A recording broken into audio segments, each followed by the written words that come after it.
Lors d'un nouveau journal sur France 24, bienvenue à vous si vous nous rejoignez dans Autour du monde. La Birmanie à la une de cette édition. Les secours tentent toujours de retrouver des survivants. L'urgence en Birmanie, un dernier bilan officiel communiqué par la junte au pouvoir fait état d'au moins 1700 morts, 3400 blessés.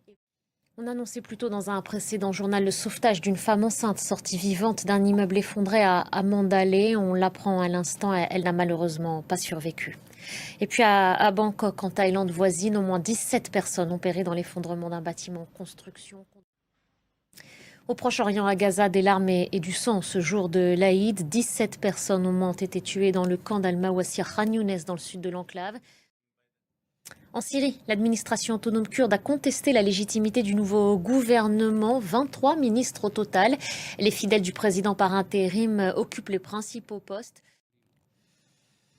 Regardez vers l'avenir, un futur qu'ils espèrent plus serein. C'est le vœu formulé en cette période de fête en Syrie.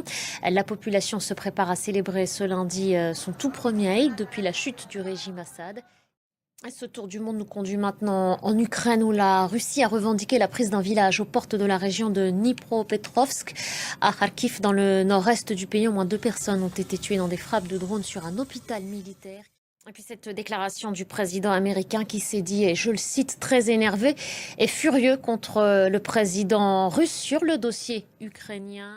Gauthier, en somme, le président américain tient aujourd'hui pour responsable Vladimir Poutine de l'échec dans le cadre des négociations en vue d'un cessez-le-feu. C'est pas du tout ce qu'il avait fait le 28 février dernier lorsqu'il avait humilié Zelensky. Il l'avait tenu pour responsable aussi. Oui.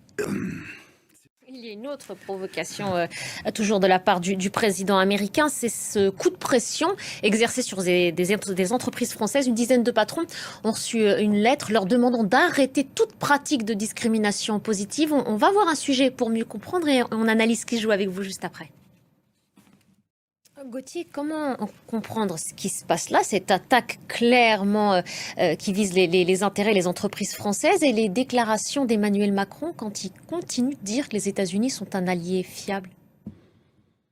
Merci beaucoup Gauthier, merci pour cette analyse. Restez avec nous sur France 24. Autour du monde continue.